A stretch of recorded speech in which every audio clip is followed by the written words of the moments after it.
Hello শিক্ষার্থী বন্ধুরা, hopefully you are well. আজকে তোমাদের জীববিজ্ঞান দ্বিতীয় পত্র পরীক্ষা শেষ হয়েছে এবং রবিবার তোমাদের উচ্চতর গণিত প্রথম পত্র পরীক্ষা। সো র্যান্ডমলি আমি যেরকম সাজেশন দেওয়ার ট্রাই করি, চেষ্টা করবো যে উচ্চতর গণিত প্রথম পত্র সাজেশনটাও তোমাদের সেইভাবে দেওয়ার জন্য।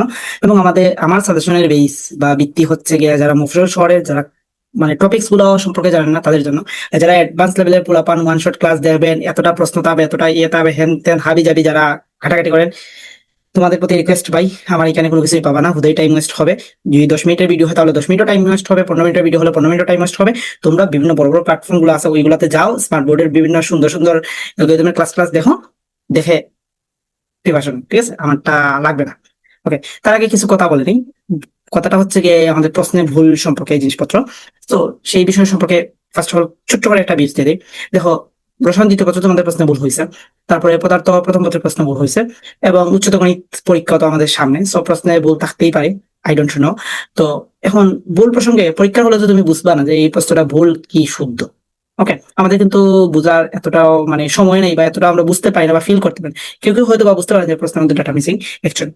তো আমার সাজেশন গুলো তাহলে এইভাবে যে আমি টপিকস গুলো বলে দেই এবং ওই টপিকস গুলো তুমি ক্লিয়ার করে যাবা, ওই টপিকস গুলো ক্লিয়ার করে যাবে। এখন প্রশ্নে ভুল নাকি শুদ্ধ ডাজন্ট ম্যাটার, তো ডাজন্ট ম্যাটার। তুমি ওই টপিক ওয়াইজ বা তুমি যে স্টেপ গুলো ফলো করছো ওই টপিক্সে, ওই স্টেপ অনুযায়ী তুমি করে দিয়ে আসবা, ওই স্টেপ অনুযায়ী করে দিয়ে আসবা। এবং প্রত্যেকটা সৃজনশীল প্রশ্নের জন্য সায়েন্সের আমাদের যেহেতু 30 মিনিট টাইম আছে, তো তুমি চেষ্টা করবে যদি প্রশ্ন একটু ডিফিকাল্ট হয়, তুমি চেষ্টা করবে 40 থেকে 45 মিনিট টাইম দেওয়ার। তারপরে এই প্রশ্নটা স্কিপ করে তুমি আলাদা প্রশ্ন যাবা। এটাই হচ্ছে আর কি কথা। তো প্রশ্নের ভুল হোক বা শুদ্ধ হোক, এটা দেখার বিষয় না। তুমি যেভাবে শিখছো একটা টপিক, যেভাবে শিখছো ঠিক সেই স্টেপ গুলোই ফলো করবা।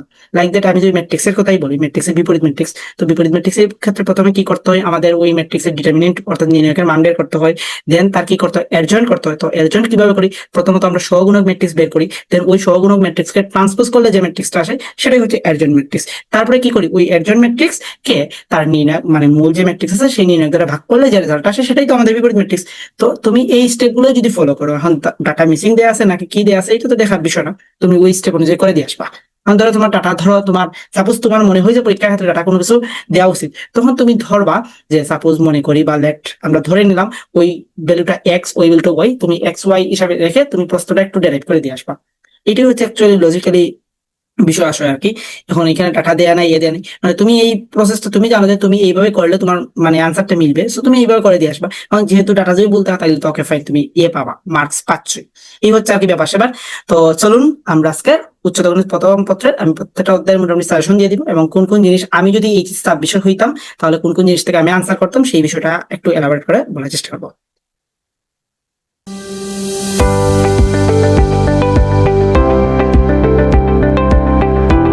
আমাদের গণিত প্রথম পত্র, আমাদের গণিত।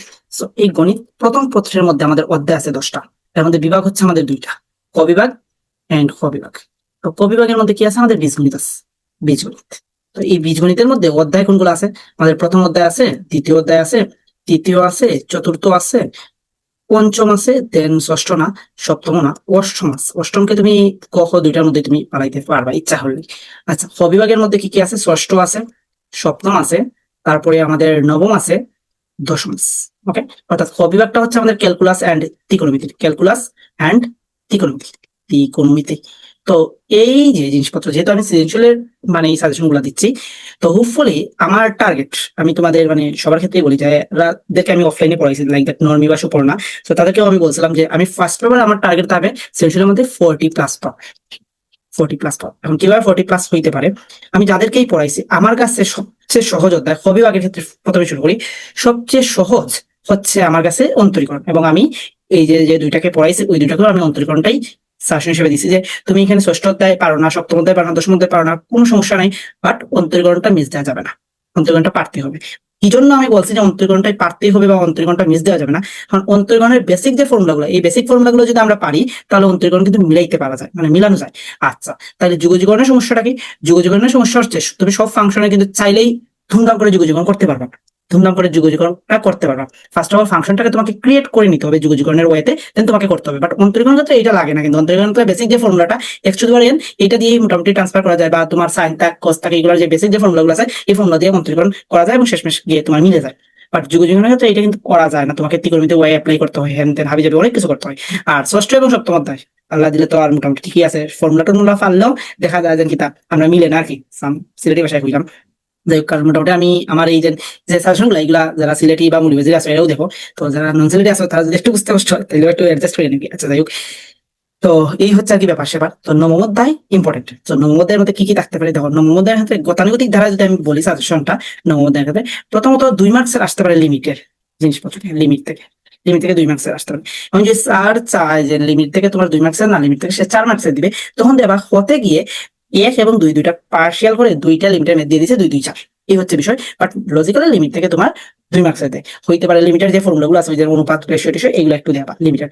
আচ্ছা, এরপরে হতে আমাদের কি থাকতে পারে, হতে আমাদের থাকতে পারে প্রুফ, প্রমাণ, প্রমাণ টাইপ। এই যে তোমার কি প্রমাণ টাইপ আমি যদি বলি, ওই যে তোমার কি কি কি কি কি বলতাম, বলিতে গেছি, সিরিজ আকারে যেগুলো আছে, সিরিজ আকারে, সিরিজ এটার নামও তো বলতেছে, পর্যায়, ইয়েস, পর্যায়ক্রমিক অন্তরীকরণের যে প্রমাণ, পর্যায়ক্রমিক অন্তরীকরণ, পর্যায়ক্রমিক অন্তরীকরণ। এই যে পর্যায়ক্রমিক অন্তরীকরণের যে প্রমাণটা আছে এইটাই থাকবে আমাদের থাকার পসিবিলিটি, 90% পসিবিলিটি হচ্ছে আমাদের হতে। এবং গতে গিয়ে দেওয়া যায় গুরুমান লঘুমান, গতে গিয়ে কি আমাদের গুরুমান বা লঘুমান, লঘুমান বা তোমার এখানে ঢাল সংক্রান্ত, ঢাল, গুরুমান লঘুমান বা ঢাল। তাহলে এই 3টা টাইপ যদি তুমি দেখো মোটামুটি তোমার অন্তরীকরণটা কভার হওয়ার কথা। প্রথমত আমাদের লিমিট 9.1, দেন হচ্ছে পর্যায়ক্রমিক যে অন্তরীকরণ এইগুলাই পড়বো, এবং গুরুমান লঘুমান এন্ড ঢাল। এই যে 4টা টপিকস বলছি সেটাই হচ্ছে তোমার টোটাল মধ্যে খাওয়া দেয়, টোটাল। তুমি পর্যায়ক্রমিক অন্তরীকরণে গেলেই কিন্তু তুমি যে মধ্যে 9.2, 9.3, 9.4 এইগুলো তুমি পেয়ে যাচ্ছ। আর গুরুমান লঘুমান গেলেও, তোমার গুরুমান লঘুমান তো সহজ, বা ডাল এটা একবারে সহজ। আর লিমিট তো আর প্রথম অধ্যায় 9.1 একটা অধ্যায়। তাহলে এই যে 3টা অধ্যায় বা 4টা অধ্যায় আছে, 4টা অনুশীলনী, সেই 4টা অনুশীলনী হলেই তোমার কিন্তু অন্তরীকরণ জিনিসটা কভার হয়ে যাচ্ছে। ওকে, তাহলে অন্তরীকরণ জিনিসটা থেকে আমরা কি কি আসবে বা আসতে পারে বুঝতে পারলাম, এইগুলাই দেখা যাবে। এখন এখন তোমার ডিটেলস পড়ার টাইম নেই, এখন তোমার এইগুলো টাইম। আমি মনে করি যে এনাদার মানে তোমার টপিক্স বা আইডিয়া মাথায় আছে, এখন জাস্ট ওয়ান নাইট বা এই যে 2 দিন বা 3 দিনে এই জিনিসগুলো দেখা যাবে অন্তরীকরণ। এইখান থেকে তোমাকে 10 পারতেই হবে, অন্তরীকরণ থেকে তোমার 10 পাইতেই হবে। এখন আসো, আমি যদি সপ্তম, ষষ্ঠ, সপ্তম এবং দশম এই জিনিসটা বলি, ষষ্ঠ অধ্যায় থেকে প্রশ্ন দিবে কি না আই এম নট শিওর। আমি ধরে নিলাম সপ্তম থেকে একটা দিবে, নবম থেকে একটা দিবে, দশম থেকে একটা দিবে, আর বাকি একটা কই থেকে দিতে পারে। বাকি একটা আমার এজাম্পশন, যদি প্রশ্ন কঠিন করতে না চায় তাহলে বাকি একটাও নবম অধ্যায় থেকেই দিবে। সো নবম অধ্যায় থেকে 2টা প্রশ্ন দিলে তুমি 2টা আনসার করবা, এজন্য আমি বলছি 40+। এজন্যই আমি বলছি 40+। বাট 40 তুমি শিওর পাইতে হবে, 40 তোমাকে শিওরই পাইতে হবে। বাট 40+ বলছে কি জন্য, যদি নবম থেকে 2টা দিয়ে দেয় তখন তুমি কিন্তু সেটা 50-তে চলে যাচ্ছে। আর নবম থেকে যদি 2টা নাও দেয়, ধরো নবম থেকে একটা দিল, দশম থেকে 2টা দিল, বা তোমার ষষ্ঠ থেকে একটা দিল, সপ্তম থেকে একটা দিল, ষষ্ঠ থেকে যদি ফুল সেট একটা দেয় তাহলে এখান থেকে কিন্তু দোষ পাওয়া যায়। আর ষষ্ঠটা হচ্ছে আমাদের নবম দশম শ্রেণীর যে ত্রিকোণমিতি ছিল। আচ্ছা, এখন আসি সপ্তম বা দশম। তো আমি দশম বিষয়ে বলি, সপ্তম বিষয়ে না বলি। দশম অধ্যায় থেকে আমাদের কি কি পড়তে হবে দশম অধ্যায়, দেখো। দশম অধ্যায় থেকে যে জিনিসটা আছে ভাইয়া, দশম অধ্যায় থেকে তুমি বেসিক যে ফর্মুলা আছে, বেসিক ফর্মুলাটা পড়বা, বেসিক ফর্মুলা, ফর্মুলা। এই যে বেসিক ফর্মুলা থেকে তোমার কয় মার্কসের সৃজনশীল আসতে পারে, বেসিক ফর্মুলা সৃজনশীলটা আসতে পারে তোমার 2 মার্কস। তাহলে এখানে তুমি 2 পেয়ে যাচ্ছ। আর যে জিনিসটা দেবে সেটা হচ্ছে ক্ষেত্রফল সংক্রান্ত, ক্ষেত্রফল সংক্রান্ত, বেসিক ফর্মুলা ক্ষেত্রফল সংক্রান্ত। এইটা আসবে কত মার্কসের, এটা আসবে আমাদের 4 মার্কসের। এখন আর কি দেখতে পারি, তাহলে এই যে আমি বলছিলাম কি 40+, তার মানে কি আমি যে নবম অধ্যায় থেকে 10, আর এই যে এইখান থেকে তোমার ইউজুয়ালি 6 মার্কসের আসার কথা, তার মানে তুমি 40+ পেয়ে যাচ্ছ। তারপরে ফেভারে যেটা প্রতিস্থাপন করে যে জিনিসপত্র, প্রতিস্থাপন করে যুগজীকরণ, এই যে 3টা টপিক্স, এই 3টা টপিক্স তুমি দেখে দাও, এই 3টা টপিক্স তুমি দেখে যাইবা। এই 3টা টপিক্স যদি তুমি দেখে দাও তাহলে হোপফুলি তুমি যুগজীকরণ থেকে মিনিমাম 6 পাচ্ছ, মিনিমাম তুমি 6 পাচ্ছ। ওকে, তাহলে আমাদের নবম অধ্যায় শেষ, দশম অধ্যায় শেষ। আমি ষষ্ঠ অধ্যায় সম্পর্কে কোনো কিছুই বলবো না, সপ্তম অধ্যায়, ষষ্ঠ অধ্যায় তুমি পারবা, তুমি দেখে গেলেই পারবা, ইএসএস গুলো আর থিটা আর হাবি যাবে এইগুলা দিয়ে দিবে। আর সপ্তম অধ্যায় তুমি চাইলে স্কিপ করতে পারো, বা তোমার যদি প্রপার মানে কনফিডেন্স থাকে তাহলে তুমি সপ্তম অধ্যায় থেকে আনসার করতে পারো। আমি এখানে সপ্তম অধ্যায় কোনো সাজেশন দিচ্ছি না। সো আমার সাজেশন হচ্ছে ক্যালকুলাস নিয়ে। সো ক্যালকুলাসের নবম অধ্যায় থেকে কি কি আসবে এটা বুঝতে পারছি। তোমার ফার্স্ট অফ অল সূত্রটা ক্লিয়ার রাখতে হবে, দেন লিমিটের মেথড দেবা, দেন পর্যায়ক্রমিক অন্তরীকরণের যে প্রমাণটা মানে এইটা 3-4টা দেখলেই হবে। তারপরে গুরুমান লঘুমান, লঘুমানের একটা ঢাল সংক্রান্ত একটা ঢাল মানে অবিলম্বে সমীকরণ, তারপরে যদি তোমার বলে স্পর্শক সমীকরণ, এই যে কাহিনী, এই কাহিনীর একটা দেখলেই হচ্ছে, আর তোমার বেশি দেখতে হবে না। ওকে, ফাইন। আর এখান থেকে তো আমি বললাম যে বেসিক ফর্মুলা গুলো দেবা যুগজীকরণের, তারপর ক্ষেত্রফল সংক্রান্ত দেবা। প্রথমে বেসিক ফর্মুলা ক্লিয়ার করবা, দেন ক্ষেত্রফলের মেথড দেবা, যে পরাবৃত্ত সরলরেখা এইগুলো সেট করলে এতটুকু অংশের ক্ষেত্রফল কত, এরিয়া নির্ণয়, এই দুইটা আগে মাস্ট, এই দুইটা আগে দেবা। দেন তোমার প্রতিস্থাপন করে, এটা মেবি 10.4 বা 10.5 এর মধ্যে পাবা আর কি, বা 10.d বা 10.e তে পাবা প্রতিস্থাপিত করে আর কি। সো এই অধ্যায়টা দেখতে পারো, তাইলেই শেষ তোমার যুগজীকরণ। এখন আসি ভাইয়া আমাদের ক বিভাগ। আমাদের ক বিভাগের মধ্যে কি আছে, ক বিভাগ। এই ক বিভাগের মধ্যে আমাদের প্রথমেই হচ্ছে ম্যাট্রিক্স নির্ণয়, প্রথম অধ্যায়। প্রথম অধ্যায় কি, প্রথম অধ্যায় আমাদের ম্যাট্রিক্স নির্ণয়। ম্যাট্রিক্স ও নির্ণায়ক। ওই ম্যাট্রিক্স এবং নির্ণায়ক থেকে কি পড়বো? এটাই তো প্রশ্ন, ম্যাট্রিক্স এন্ড নির্ণায়ক থেকে কি পড়বো?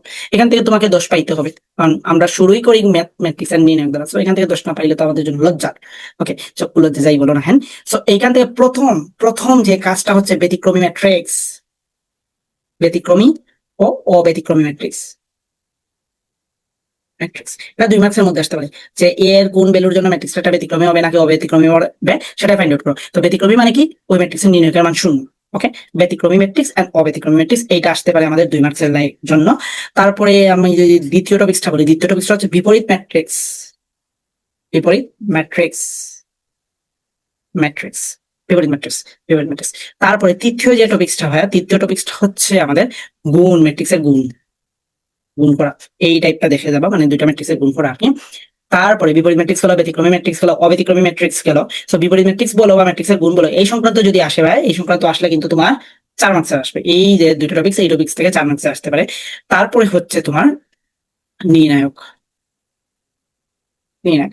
সো নির্ণায়কের ক্ষেত্রে কি? নির্ণায়কের ক্ষেত্রে দেবা ক্রেমারের নিয়ম, ক্রেমারের নিয়ম, ক্রেমারের নিয়ম, অর্থাৎ সমীকরণ সমাধান করা, সমীকরণ সমাধান করা। ক্রেমারের নিয়ম কিন্তু ভাইয়া নির্ণায়ক পদ্ধতি, এটা কিন্তু মাথায় রাখো। যদি তোমাকে দুটো সমীকরণ দিয়ে বলে যে নির্ণায়ক পদ্ধতিতে সমাধান করো, দ্যাটস ওয়াই তোমাকে করতে হবে ক্রেমারের নিয়ম দ্বারা। ক্রেমারের নিয়মটা কি? ধরো তোমার এক্স বের করতে হচ্ছে, তাহলে ফর্মুলা হচ্ছে ডিএক্স বাই ডি, ফর্মুলা হচ্ছে ডিএক্স বাই ডি। ওয়াই যদি বের করতে হয় তাহলে ডিওয়াই বাই ডি। তাহলে ডি মানে কি? ডি মানে হচ্ছে তোমার এই যে এক্স ওয়াই এবং জেড এর কোএফিসিয়েন্ট নিয়ে যে নির্ণায়কটা হয় সেটা হচ্ছে ডি, এবং ডি এক্স মানে কি? ওই এক্স এর স্থলে কনস্ট্যান্ট ভ্যালুগুলা এবং ওয়াই জেড তো যা যা আছে সেটা নিয়ে যে নির্ণয় হয়, তার ভ্যালুটা ফাইন্ড আউট করলে যেটা হবে সেটা হচ্ছে ডিএক্স। দেন ওই দুটো রেশিও নিলে যে ভ্যালুটা আসবে সেটা হচ্ছে এক্স এর ভ্যালু, সিমিলার কেস ওয়াই এর ভ্যালু, সিমিলার কেস জেড এর ভ্যালু। এটা হচ্ছে কি ভাই আমাদের সমীকরণ যদি দিয়ে দেয় ক্রেমারের নিয়ম বলে, তাহলে হচ্ছে আমাদের এই ফর্মুলা, ক্রেমারের নিয়মের ফর্মুলা। এখন যদি বলে তোমাকে ম্যাট্রিক্স পদ্ধতিতে সমীকরণ সমাধান করো, তখন কিন্তু আমাদের বিপরীত ম্যাট্রিক্স লাগবে, তখন কিন্তু বিপরীত ম্যাট্রিক্স। তাহলে ম্যাট্রিক্স পদ্ধতিতে সমীকরণ সমাধান, ম্যাট্রিক্স পদ্ধতিতে সমীকরণ, এই দুইটা কিন্তু দেখে নিবা পদ্ধতিতে সমীকরণ। সো ম্যাট্রিক্স পদ্ধতিতে সমীকরণ এটা কিন্তু বইতেই আছে। তো তোমাকে যদি বলে বিপরীত ম্যাট্রিক্সের সাহায্যে বা ম্যাট্রিক্স পদ্ধতিতে সমীকরণ সমাধান করো, তখন কিন্তু তোমাকে ax plus b, ax is equal b, এই আকারটা নিতে হবে। দেন এক্সটা বার করতে হবে, এক্স হচ্ছে এক্স ওয়াই জেড, তখন হবে a inverse b, a inverse b। ওকে, বুঝা গেল? a ইনভার্স b, এটা আমাকে ফাইন্ড আউট করতে হবে, এটা ফাইন্ড আউট করতে হবে। তার মানে কি? ওই যে a ইনভার্সটা বের করতে হবে, এখানে বিপরীত ম্যাট্রিক্স দেন b, তাহলে a ইনভার্সের সাথে b গুণ করলেই কিন্তু তুমি পাবা x ম্যাট্রিক্স। দেন সমতা করতে হবে। দুটো ম্যাট্রিক্স কখন সমান হয়? যদি তাদের কি সমান হয়, যে ভুক্তি মানে অনুরূপ ভুক্তিগুলো সমান হয়, তাহলে দুইটা ম্যাট্রিক্স পরস্পর সমান বলতে পারো। তাহলে ওই অনুরূপ মানে ম্যাট্রিক্সের শেষ ফিনিশিংটা হবে কি? আমাদের ম্যাট্রিক্সের সমতা করে, শেষ ফিনিশিংটা হবে ম্যাট্রিক্সের সমতা করে। তাহলে বিপরীত ম্যাট্রিক্স মানে সমীকরণ সমাধান আসতে পারে 4 মার্কসের। এটা আসার পসিবিলিটি 90%। এই যে দুইটা পদ্ধতি বললাম, এই দুইটার মধ্যে যে কোনো একটা টাইপ দিয়ে আসতে পারে। সো এটা আসার পসিবিলিটি 90%। তো বিপরীত ম্যাট্রিক্স হলো। এখন একটা স্পেশাল কেস বলে দেয়, এটা একটু মাথায় রাখবে। স্পেশাল কেসটা হচ্ছে এইরকম, ধরো তোমাকে এ বি সি একটা, মানে ধরো তোমাকে এ ম্যাট্রিক্স আছে, একটু বলে দিই, সমান দেওয়া আছে পি। আচ্ছা, এবং তোমাকে দেওয়া আছে এ ম্যাট্রিক্সটা দেওয়া আছে, তোমাকে সি ম্যাট্রিক্সটা দেওয়া আছে। এখন বলছে তোমাকে বি ম্যাট্রিক্সটা কত হবে। ওকে, এ বি সি মানে এ একটা ম্যাট্রিক্স, বি একটা ম্যাট্রিক্স, সি আর একটা ম্যাট্রিক্স, এবং এ বি সি এই তিনটা ম্যাট্রিক্সের গুণফল পি একটা ম্যাট্রিক্স। ওকে, প্রশ্নটা বোঝার ট্রাই করি। এখন আমাকে বলছে বি ম্যাট্রিক্স সমান হোয়াট, বি ম্যাট্রিক্স সমান হোয়াট, তোমাকে বি ম্যাট্রিক্স বের করতে হবে। তাহলে এটার ক্ষেত্রে ফর্মুলাটা জাস্ট মাথায় রাখবা। বি ম্যাট্রিক্সটা সমান হবে, প্রথমে তুমি পি ম্যাট্রিক্সটা বসিয়ে দিবা, পি ম্যাট্রিক্স বসিয়ে দিবা, এবং দেখো বি ম্যাট্রিক্স বের করবো না, বি ম্যাট্রিক্সের আগে কি আছে আমাদের এ ম্যাট্রিক্স, তাহলে তার বিপরীত ম্যাট্রিক্স দিবা, এবং বি ম্যাট্রিক্সের পরে কি আছে সি ম্যাট্রিক্স, তাহলে তার বিপরীত ম্যাট্রিক্স বসাবা এখানে। তাহলে এইটাই হবে অ্যাকচুয়ালি তোমার বি ম্যাট্রিক্স। তার মানে আমি এ ম্যাট্রিক্সটা কোথায় বসাবো? এ ম্যাট্রিক্সটা বসাবো এই যে পি ম্যাট্রিক্সের আগে, এবং এখানে বসাবো আমি সি এর বিপরীত ম্যাট্রিক্স। তাইলে তোমার কিন্তু বি ম্যাট্রিক্স হবে। এবং আরেকটা যদি ধরো, এটা তো 3টা দিয়ে দিল, আচ্ছা 4টা দিয়ে দিবেন, আমি 4টা দিয়ে আর দেখাই না। তাইলে বুঝতে পারছি যে এখন অনেকেই কি করে, অনেকে যে ভুল যেটা হবে, ভুল পদ্ধতি, ভুল পদ্ধতি হচ্ছে, ভুল পদ্ধতি কি আমি বলে দিই। অনেকে বি ম্যাট্রিক্সের ক্ষেত্রে কি করবে জানো? এস ইনভার্স করে পি যদি করে, তাইলে এটা হচ্ছে ভুল পদ্ধতি। এসি ইনভার্স ইনভার্স করা মানে এ এবং সি ম্যাট্রিক্স গুণ করে দেন তার বিপরীত করে করার পরে পি সাথে গুণ করলে মনে হইতে পারে যে বি ম্যাট্রিক্স পাবো, সেটা হচ্ছে ভুল পদ্ধতি। তোমাকে করতে হবে এই যে এ ইনভার্স এবং সি ইনভার্স দুইটা ফাইন্ড আউট করতে হবে, এবং এ ইনভার্সটাকে রাখতে হবে পি এর সামনে এবং সি ইনভার্সটাকে রাখতে হবে পি এর পিছনে। দেন তোমাকে গুণ করতে হবে। ফার্স্ট অফ অল তুমি এই দুইটা গুণ করতে পারো, এই দুইটার সাথে এই দুইটা গুণফলের সাথে এইটা গুণ করতে পারো, তাইলেই তোমার আনসার হয়ে যাবে। তো উপরে আমি বুঝতে দিতে পারছি এটা হচ্ছে স্পেশাল কেস। যদি একটু ডিফিকাল্ট, একটু ঘুরিয়ে দিতে চাই, তাহলে এই কেসটা দিতে পারে আমার কাছে মনে হয় যে বিপরীত ম্যাট্রিক্সের ক্ষেত্রে। আচ্ছা, তারপরে দেখো নির্ণায়কের ক্ষেত্রে, নির্ণায়কের ক্ষেত্রে বিস্তার না করে একটা টপিক আছে না, বিস্তার না করে, এইটা দেখো, বিস্তার না করে, বিস্তার না করে নির্ণায়কের মান নির্ণয়, এই ধরনের একটা টপিক আছে না, এই টপিকটা দেবা। আর কিছু আছে যে ব্যতিক্রমী, কয়েকটা আছে ব্যতিক্রমী, মেবি 3টা আছে, 3টা আছে ব্যতিক্রমী, ব্যতিক্রমী নির্ণায়কের প্রুফ, এই প্রুফটা দেখে দিবা, আর বাকি সবগুলোই পাবা। তাহলে বিস্তার না করে নির্ণয়কের মান নির্ণয় আর ব্যতিক্রমী 3টা না 4টা আছে, ওই যারা যে স্যারের কাছে পড়ছো হোপফুলি স্যার মেনশন করে দেওয়ার কথা। ধরো আমরা যখন অপারেশন করি তখন বি ওয়াই 1/by এইভাবে টাইপে প্লে করতে হয়, সেটাকে আমি বলছি আর কি ব্যতিক্রমী। সো নির্ণয়কের প্রমাণের, সো এইটা একটু দেখে দিবা আর কি লাস্ট নাকি। তাহলে আমি যে ম্যাট্রিক্সের ক্ষেত্রে ওভারভিউ আমি তোমাদের একটা বলে ফেলি, তাহলে আমরা দেখবো ব্যতিক্রমী ও ব্যতিক্রমী ম্যাট্রিক্সের কন্ডিশন, দেন বিপরীত ম্যাট্রিক্স কিভাবে ফাইন্ড আউট করতে হয় এটা দেখো, দুইটা ম্যাট্রিক্সের গুণফল কিভাবে নির্ণয় করতে হয় সেটা দেখো, দেন নির্ণয়কের মানে সমীকরণ সমাধান করবো। একটা হচ্ছে নির্ণয় পদ্ধতি, একটা হচ্ছে ম্যাট্রিক্স পদ্ধতি। তো ম্যাট্রিক্স পদ্ধতি হচ্ছে x = v, দেন x সমান a ইনভার্স ইনটু b, আর নির্ণয় পদ্ধতি হচ্ছে x সমান হচ্ছে dx/d, দেন y সমান হচ্ছে dy/d, এইটা টাইপ দেবো। দেন আমাদের বিপরীত ম্যাট্রিক্সের একটা স্পেশাল কেস বলছিলাম, সেই স্পেশাল কেস দেবো। দেন হচ্ছে আমাদের নির্ণায়কের ক্ষেত্রে একটা দেবো যে বিস্তার না করে নির্ণায়ক, আর ব্যতিক্রমী কিছু 3টা না 4টা টাইপ আছে বইয়ের মধ্যে, প্রত্যেকটা রাইটারের বইতেই আছে ওই 3টা বা 4টার যে বিস্তার মানে অপারেশনের ক্ষেত্রে ওই অপারেশনের রিলেটেড ম্যাথ 3টা দেখা দেয়। ওকে, তাহলে শেষ হইলো আমাদের প্র্যাকটিস নিও। দ্বিতীয়টা দিব না ভেক্টর, তুমি মোটামুটি যে আমাদের ফিজিক্সে যে ভেক্টর পড়ছি এটা থেকেই, বাট ভেক্টর থেকে আসার সম্ভাবনা মাত্র 2 মার্কসের, সো এটা নিয়ে কোনো সাজেশন নেই। আসলে তৃতীয়টা কি? তৃতীয়টা হচ্ছে আমাদের সরলরেখা। সরলরেখা যেহেতু এখান থেকে আমাদের 4টা মানে কি আছে প্রশ্ন আসবে, 4 সেট প্রশ্ন আসবে আমাদের ক বিভাগ থেকে, এখান থেকে আমাদের 3টা আমাদের মাস্ট আনসার করতে হবে, মানে এখান থেকে আমাকে 30 পাইতে হবে। এই সব অধ্যায়গুলো কিন্তু সহজ, কারণ ম্যাট্রিক্স থেকে তুমি 10 পাচ্ছ পড়লে কনফার্ম। এখন আসলে সরলরেখা, সরলরেখার ক্ষেত্রে কি কি জিনিস পড়বো? সরলরেখার ক্ষেত্রে প্রথমে যে জিনিসটা পড়বো পোলার স্থানাঙ্ক, পোলার কনভার্সন, পোলার টু কার্তেশীয়। এখানের মধ্যে তোমার মডুলাস আর্গুমেন্ট দুইটি আছে, সো পোলার টু কার্তেশীয় এই জিনিসটা আমাদের এমসিকিউ তে কাজে লাগে। তাইলে এইটা আসবে কত মার্কের? এটা আসবে আমাদের 2 মার্কসের মধ্যে। এটা যদি আসে তাইলে 2 মার্কসের মধ্যে আসবে, বেশি আসবে না। এখন আসে আমাদের মূল কাহিনী। আচ্ছা, ঢাল নির্ণয়। ঢাল নির্ণয় একটা সমীকরণে ঢাল দিতে পারে বা দুইটা বিন্দু দিয়ে ঢাল নিতে পারে, এইটাও দিতে পারে আমাদের 2 মার্কসের। আচ্ছা, এখন আসো 3 নং টাইপে। এই 3 নং টাইপে কি হইতে পারে? এই 3 নং টাইপে যে কেসগুলো দিতে পারে সেটা হচ্ছে লম্ব সমীকরণ, লম্ব বা সমান্তরাল, সমান্তরাল রেখা, দুইটা রেখা সমান্তরাল লম্ব, এই যে কেসগুলা, এই কেসগুলা যখন দেয় তখন তোমার 4 মার্কসে দিতে পারে শর্ত সাপেক্ষে। এটা দিতে পারে কি ভাই? শর্ত সাপেক্ষে।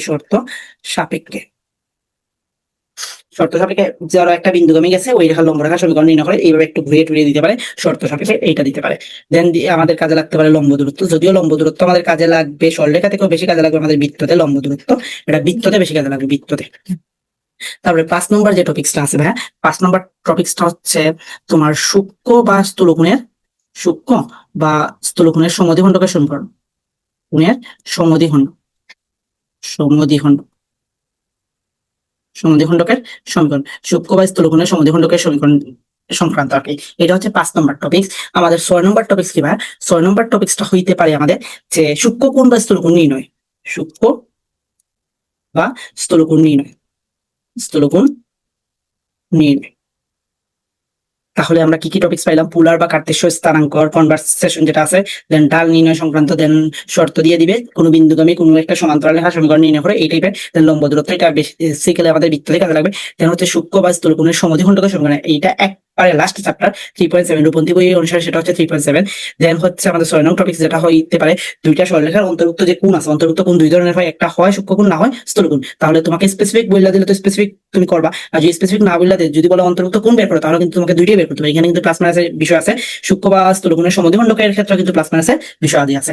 তারপরে 7 নং টপিক যেটা হইতে পারে, 7 নং টপিকসটা হচ্ছে আমাদের ওই যে এইভাবে, এই যে এইখানে হচ্ছে আমাদের এখানে হচ্ছে 0b, আর এইখানে হচ্ছে আমাদের a0, এই যে সমীকরণটা সেটা হচ্ছে x/a প্লাস y/b = 1, এই সমীকরণ সংক্রান্ত বা এই টাইপের সমীকরণ সংক্রান্ত। তারপর এইখান থেকে তুমি যদি একটা লম্ব অঙ্কন করো, এই যে লম্ব অঙ্কন করো OP, এবং OP লম্বের দৈর্ঘ্য হতো এবং সেটা হচ্ছে আলফা কোণ যদি উৎপন্ন করে, তাহলে এই সংক্রান্ত, ঠিক আছে। সো এই টাইপের যে কাহিনীগুলো আছে এই কাহিনীগুলোর সাথে আমাদের কি ভাই আমরা কিন্তু অভ্যস্ত। ওকে, তাহলে সরলরেখা থেকে এর বাইরে আশা করি যা মানে কোনো প্রশ্ন করার মতো না, কোনো লজিক্যালি প্রশ্ন করার মতো নাই আর কি। সো একটু চিত্রের সাথে একটু অ্যাডজাস্ট হয়ে যাই, বা চিত্র দিয়ে দিতে পারে, তোমাকে মুখের ভাষায় না বলে চিত্রের ভাষায় বলতে পারে। সো এখানে যে যে টাইপ বলছিলাম ওই টাইপের সবগুলার মানে বই থেকে বের করে সবগুলা তুমি কি করবা, ওই টপিক্সেরই সবগুলা চিত্র তুমি ড্র করার ট্রাই করবা, চিত্র তুমি এজিউম করার ট্রাই করবা। কারণ বইয়ের মধ্যে তোমাদের বইতে যেটা জিনিসটা দেওয়া আছে, এই বইতে তোমার কি দেওয়া আছে ডিরেক্ট ভাষায় বলে দিচ্ছ, ভাষা দেখিয়ে তো তুমি পারছো। কারণ পরীক্ষা হলে চিত্র দেখতে পারছো, চিত্র এবং ভাষা দুইটা একটু রিকল করার ট্রাই করবা আর কি যখন পড়বা। আচ্ছা, এখন আসি বৃত্ত। বৃত্তের ক্ষেত্রে কি বলবো? বৃত্তের ক্ষেত্রে সুন্দর, বৃত্তের ক্ষেত্রে সাধারণ সমীকরণটা সম্পর্কে আমাদের একটু জানবো। সাধারণ সমীকরণ, সাধারণ সমীকরণ কোনটা ভাইয়া? যে কোনো বৃত্ত তোমাকে বলো বৃত্তের সমীকরণ নির্ণয় করে, তাহলে কিন্তু x square plus y square plus 2gx plus 2fy plus c is equal 0। So এই সমীকরণটার বিস্তার মানে বিস্তৃত মানে বিস্তার ভাবে জানবো। তো এখান থেকে আমাদের কেন্দ্র নির্ণয় হবে -g -f আর ব্যাসার্ধ। তো এখানে যে জিনিসটা হইতে পারে, তারপরে মূল সমীকরণ যেটা মূল সমীকরণ সেটা হচ্ছে x minus h whole square plus y minus k whole square is equal r square. এইখানে কেন্দ্রটা হচ্ছে কি ভাই? কেন্দ্রটা হচ্ছে আমাদের এইচ আর কে, এন্ড ব্যাসার্ধ হচ্ছে আমাদের আর, ব্যাসার্ধ হচ্ছে আর। এই দুইটা সমীকরণ সংক্রান্ত এবং বৃত্তের বিভিন্ন কন্ডিশন দেওয়া থাকবে শর্ত থেকে, যেমন ধরো এক কেন্দ্রিক সো এক কেন্দ্রিক বলতে কি দুইটা বৃত্তের কেন্দ্র সেম এন্ড অন্য শর্ত হতে সমীকরণ নির্ণয় ওকে। সো এইটা একটু দেখে দিও, তোমাদের ম্যাথে আছে। দেন হচ্ছে সাধারণ যা, দুইটা বৃত্তের সাধারণ যা এর সমীকরণ। এটা একবারে সহজ। এটা কিরকম? এটা হচ্ছে ধরো দুইটা বৃত্তের, একটা বৃত্তের সমীকরণ S1 আর একটা বৃত্তের সমীকরণ S2। তাহলে এই দুইটা বৃত্তের সমীকরণকে বিয়োগফল করলে যেটা পাইবা সেটাই হচ্ছে সাধারণ জায়ের সমীকরণ। ওকে, তাহলে দুইটা বৃত্তের সাধারণ জায় সংক্রান্ত এটা কিন্তু অনেক সময় 4 মার্কসে দিলে। তারপরে হচ্ছে বেশের প্রান্তবিন্দু ধরে বৃত্তের সমীকরণ, বেশের প্রান্তবিন্দু ধরো x1 y1 and x2 y2, এই দুইটা প্রান্তবিন্দু দেওয়া আছে। তাহলে বৃত্তের সমীকরণ কি হবে? x minus x1 into x minus x2 plus হচ্ছে y minus y1 into y minus y2 is equal 0। এটি হচ্ছে যদি তোমাকে দুইটা বৃত্তের বেশের প্রান্তবিন্দু দেওয়া থাকে তাইলে সমীকরণ। এখন দেখো পরীক্ষার ক্ষেত্রে এই প্রশ্নটা জাস্ট ঘুরিয়ে দিতে পারে। ঘুরিয়ে কিভাবে দিতে পারে একটু আমি বলে ফেলি। ধরো আচ্ছা, তোমাদের সুবিধা হচ্ছে তাও কালার চেঞ্জ নাই করি। ধরো এই হচ্ছে একটা বৃত্ত।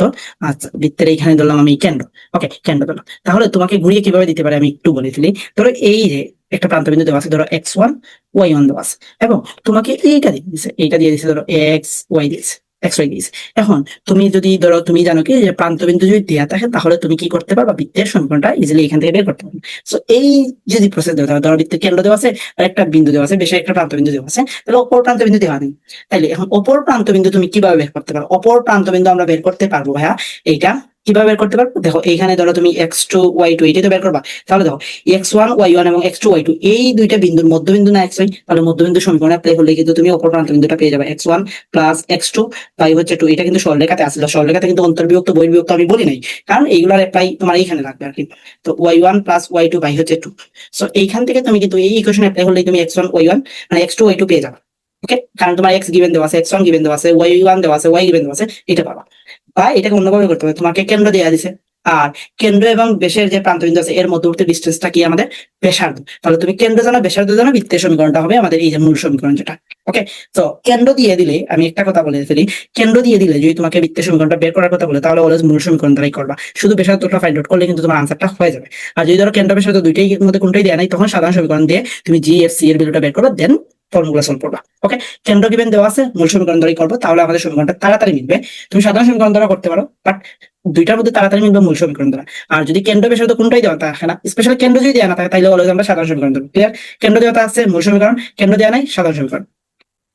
আচ্ছা, তারপরে এখান থেকে যে জিনিসটা হইতে পারে স্পর্শক। তাহলে একটা বৃত্তের স্পর্শকের শর্ত কি? তাহলে এই শর্তটা অ্যাপ্লাই করে আমরা স্পর্শকটা পাইবো আগে। শর্তটা হচ্ছে যে কেন্দ্র হতে স্পর্শবিন্দুর দূরত্ব ইজ ইকুয়াল ব্যাসার্ধ। এই কন্ডিশনটা অ্যাপ্লাই করে কিন্তু কিভাবে আমরা যে স্পর্শক নির্ণয় করি একটা বিন্দু স্পর্শক নির্ণয়। তাহলে বহিস্থ কোণ একটা বৃত্তের একটা বহিস্থ বিন্দু, ধরো এই একটা বৃত্ত। ওকে, এই একটা বহিস্থ বিন্দু, তাহলে একটা বৃত্তের বহিস্থ বিন্দু থেকে কয়টা স্পর্শক অঙ্কন করা যায়? দুইটা স্পর্শক অঙ্কন করা যায়, একটা স্পর্শক এর একটা স্পর্শক।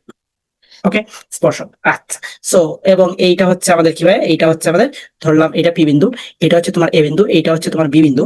তাহলে তোমাকে বলছে যে তোমার পি এর রেখার সমীকরণটা ড্র করবা। তাহলে এটা কিভাবে করতে পারি? সিম্পলি করে আমরা করতে পারি। দেখো তোমার কেন্দ্র দেওয়া আছে, এই বৃত্তের কেন্দ্র দেওয়া আছে, কেন্দ্র অবভিয়াসলি দেওয়া থাকতে হবে। ধরো এক্স ওয়াই দেওয়া আছে, ফাইন। তাহলে তুমি ধরো পি, এখন যে জিনিসটা করতে পারি, আমার এই পি বিন্দুটাও দেওয়া আছে, এই পি বিন্দুটাও কি আছে ভাই? আমাদের দেয়া আছে। আচ্ছা, একটা বৃত্তের সমীকরণ যদি দেওয়া থাকে তাহলে তুমি কি জানো? তার কেন্দ্র জানো এবং ব্যাসার্ধ জানো, তাহলে তুমি এই যে ও এ যদি ধরি, তাহলে ও এটাও তুমি জানো, ও এটা হচ্ছে আমাদের ব্যাসার্ধ, যেহেতু বৃত্তের সমীকরণ দেওয়া আছে। ওকে, এখন তোমাকে বলছে যে তোমার পি এর সমীকরণটা ফাইন্ড আউট করো। পি এর সমীকরণটা ফাইন্ড আউট করার জন্য বলছে, বুঝতে পারছো? পি এর সমীকরণটা ফাইন্ড আউট করার জন্য বলছে। সো এই টাইপের ম্যাথগুলো একটু দেখে যাবা। ওকে, তো বৃত্ত থেকে এই হচ্ছে আর কি মোটামুটি ব্যাপার সেবার। তো এগেন যদি আমি রিকল করি কি কি দেবো, বৃত্তের সাধারণ সমীকরণ দেবো ভালো করে, মূল সমীকরণ দেবো, এখান থেকে কেন্দ্র শর্ত কিভাবে বের করতে হয় এগুলো একটু দেবো। দেন এক কেন্দ্রিক এবং অন্য কোনো শর্ত যদি দেয় তাহলে বৃত্তের সমীকরণ কি হবে সেটা দেবো। দেন সাধারণ জায়গা সমীকরণ দেবো, দেশের প্রান্তবিন্দু দেয় তাহলে বৃত্তের সমীকরণ গঠন এটা দেবো। দেন স্পর্শকের কন্ডিশনটা অ্যাপ্লাই করবো, আর বহিস্থ কোনো বিন্দু হতে বৃত্তের উপর যে স্পর্শক অঙ্কন করা যায় সেই স্পর্শকের সমীকরণ দেওয়া। ওকে, এই হচ্ছে ব্যাপার সেবার। এবং বৃত্ত এবং সরলরেখা কম্বাইন করে দিতে পারে, এটা নিয়েও কোনো ঘাবড়ানোর কোনো কিছুই নেই আর কি। এখন আসো হট টপিক্স। হট টপিক্স সেটা হচ্ছে কি বিন্যাস সমাবেশ বা বিন্যাস সমাবেশ, বিন্যাস এন্ড সমাবেশ। এইটা বুঝছো আমার সব থেকে ফেভারিট একটা অধ্যায়, বিন্যাস সমাবেশ, বিন্যাস এবং সমাবেশ। এইটার কিন্তু কোনো ফর্মুলা টর্মুলা নাই, এটা কিন্তু আমরা সবাই জানি, এটা কিন্তু ফর্মুলা টর্মুলা নাই। এইটা হচ্ছে স্টেটমেন্ট, প্রবলেম স্টেটমেন্ট, যে স্টেটমেন্ট দেওয়া আছে ওই স্টেটমেন্টটা ভালো করে ক্যাপচার করতে হয়, এই স্টেটমেন্টটা ভালো করে ক্যাপচার করতে হয়। এই ক্যাপচারটা যে পারবে, যে বুঝবে, সেই কিন্তু এখানে গেইনার বা সেই কিন্তু সেখানে বস। ওকে, বেসিক কনসেপ্টটা বলে দিই। বিন্যাসের ক্ষেত্রে বেসিক কনসেপ্টটা হচ্ছে যতগুলো ইউনিক থাকবে, ইউনিক বিন্যাস বিন্যাস বিন্যাস। আচ্ছা, একটু মুছি, একটু মুছা ট্রাই করি। ওকে, একটু মুছা ট্রাই করি। ওকে ওকে ওকে ওকে। তো বেসিক কনসেপ্ট কি, বিন্যাসের বেসিক, এই বেসিক জিনিসটা বুঝতে পারলে আশা করি খুব করে ম্যাথগুলো মিলে যায়। তো বিন্যাস, বেসিক বিন্যাস পারমুটেশন, বিন্যাসটা কি হয়। তো আমরা জানি কি পিএন আর, এটা হচ্ছে বেসিক ফর্মুলা। পিএন মানে কি, তুমি এই যে, এই দেখো আমি এখানে তো ভুল দিচ্ছি, পিএন আর না তো এনপিআর, এনপিআর অর্থাৎ এন সংখ্যক বস্তু থেকে আর সংখ্যক বস্তু নিয়ে কোন কিছুকে সাজাইবা, সাজানোর ব্যবস্থা। তো এটাকে আমরা কি বলে লিখতে পারি, এন ফ্যাক্টোরিয়াল, দেন হচ্ছে n minus r factorial. Factorial মানে কি ওই এন থেকে শুরু করে গুণ গুণ করে করে এক এক করে কমিয়ে আমরা একবারে ওয়ানে গিয়ে স্টপ হবো।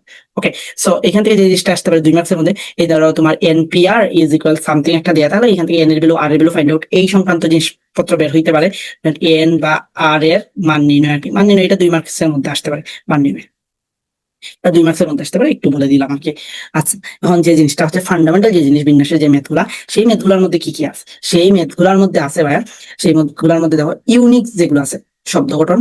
তাহলে তোমাকে যদি বলে ম্যাথমেটিক্স শব্দ বা ইয়ে শব্দ, তার মানে এখানের মধ্যে দেখবে মোট কতটা শব্দ আছে, মোট শব্দ। তাইলে তোমাকে মোট শব্দটা নিতে হবে, মোট শব্দ বা মোট অক্ষর যাই বলো না, এখানে মোট অক্ষরটা নিবা, তার কি করবা, ফ্যাক্টরিয়াল করবা। দেন হচ্ছে কমন যেগুলো আছে, common, common factorial into common factorial, এইভাবে করবা, ইন্টু কমন ফ্যাক্টরিয়াল। এটাই হচ্ছে মূলত তোমার সাজানো ব্যবস্থার কাহিনী, সাজানো ব্যবস্থার কাহিনী। অর্থাৎ মোট যতগুলা সংখ্যা আছে সবগুলার প্রথমে ফ্যাক্টরিয়াল করবা, দেন ওই মোট সংখ্যা থেকে কতগুলা টার্ম গুলা কমন আছে, ধরো এস 2টা আছে, তার 2, তারপরে টি 3টা আছে, দ্যাটস ওয়াই সেটা হচ্ছে 3 ফ্যাক্টরিয়াল। তারপরে এইভাবে তোমাদের সবার বইতে, মেবি সবার বইতে এটা থাকার কথা, ম্যাথমেটিক্স, ম্যাথমেটিক্স, এই একটা ইয়ে দিয়ে তোমাদের সবার বইতে, রূপন্তী বইতে স্পেশালি তো এটা আছে। এখানে তোমার ধরো মিনিমাম 8টা মেবি প্রশ্ন আছে, 8টা প্রশ্ন আছে, মিনিমাম 8টা প্রশ্ন আছে। এই 8টা প্রশ্ন প্রপারলি তুমি যদি পড়ে যাও, অ্যানালাইসিস করে, তাহলে তুমি বিন্যাসটা পারবা, তাহলে তুমি বিন্যাসটা পারবা। ওকে, এখন আসো একটু ব্যতিক্রমী কাহিনী। ব্যতিক্রমী কাহিনী কি, আমি বিন্যাস মানে বলছি কি সাজানো। এখন প্রশ্ন যদি এইভাবে বলে, প্রতিবারে প্রতিবারে 3টি অক্ষর নিয়ে, অক্ষর নিয়ে কতগুলো শব্দ সাজানো যাবে, কতগুলো শব্দ সাজানো যায়। আমাদের প্রশ্ন যদি এইভাবে বলে যে প্রতিবারে 3টে অক্ষর নিয়ে কতগুলো শব্দ সাজানো যায়, সো এই যে প্রতিবারে 3টে অক্ষর বা 4টা অক্ষর সিলেকশন, এইটার ক্ষেত্রে আমাদের যে জিনিসটা করতে হবে, প্রথমে সমাবেশ করতে হবে, দেন বিন্যাস করতে হবে। প্রথমে সমাবেশ, তারপর কি বিন্যাস। অর্থাৎ এইটা তুমি সমাবেশের সাহায্য ছাড়া বিন্যাস করতেই পারবে না। কি জন্য পারবে না একটু বলে ফেলি, যেহেতু প্রতিবারে 3টে অক্ষর নিয়ে তুমি কাজ করবে, তার মানে কোন 3টে অক্ষর নিবে সেটাকে বাছাই করতে হয়, আর বাছাই ওয়ার্ডটাই হচ্ছে সমাবেশ। ঠিক আছে, বাছাই করা মানে হচ্ছে সমাবেশ। ওকে, তার মানে তোমাকে প্রথমে সমাবেশ করতে হবে, দেন যেহেতু সাজানোর কথা বলছে, তার মানে তোমাকে সাজাইতে হবে, সাজানো মানে হচ্ছে বিন্যাস। তার মানে এই টাইপের মেথগুলা যেগুলো, সেগুলা কিন্তু সমাবেশের সাহায্যে করতে হবে, এই জিনিসটা একটু মাথায় রাখবা। এখন হচ্ছে সমাবেশের সাজেশন। সমাবেশ, সমাবেশের ক্ষেত্রে আমরা যে জিনিসটা দেখবো, সমাবেশের বেসিক যে ফর্মুলা, সেই বেসিক ফর্মুলা কি, বেসিক ফর্মুলা হচ্ছে কি ভাই, এনসিআর। এনসিআর হচ্ছে এন ফ্যাক্টোরিয়াল, দেন হচ্ছে n minus r factorial by হচ্ছে আর ফ্যাক্টোরিয়াল। দ্যাটস মিন সহজ কথায় আমাকে এনপিআর কে যদি তুমি আর ফ্যাক্টোরিয়াল দ্বারা ভাগ করো, তাহলেই কিন্তু তুমি কি পেয়ে যাচ্ছ, সমাবেশ পেয়ে যাচ্ছ। সমাবেশ মানে হচ্ছে তোমার বাছাই, বাছাই, সমাবেশ মানে হচ্ছে কি বাছাই। Okay? তো এই হচ্ছে আর কি ব্যাপার সেবার। তাহলে এখন তোমাকে যদি বলে যে কতগুলা, এই যে এখানে যে জিনিসটা আছে সপ্তাহে, দল গঠন, দল গঠন, কমিটি গঠন, ঠিক আছে, কমিটি গঠন।